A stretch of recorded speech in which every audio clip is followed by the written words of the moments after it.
From Minnesota to Colorado, from activists to law enforcement themselves, we hear concerns that some of the federal agents in the streets right now appear poorly trained, uncoordinated, confused, and dangerous.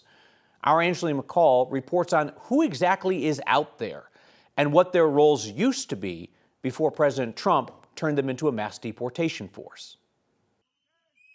As the world watches what is happening in Minneapolis, so are the people who did immigration work before. Look, I've been watching with horror as this has continued to escalate from LA to DC to Chicago to now Minneapolis.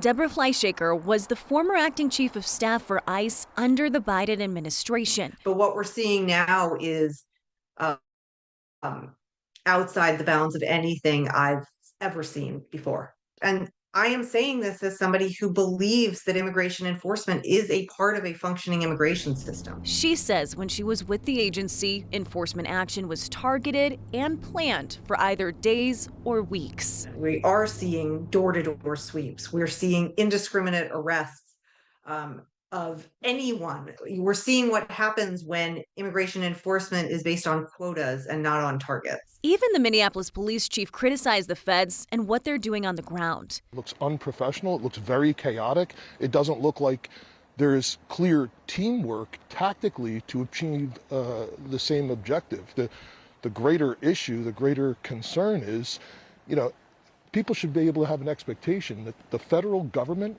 can enforce federal immigration law without these, poor tactics and really unconstitutional practices. U.S. Customs and Border Protection would typically only be at the border, not in large numbers in a place like Minneapolis.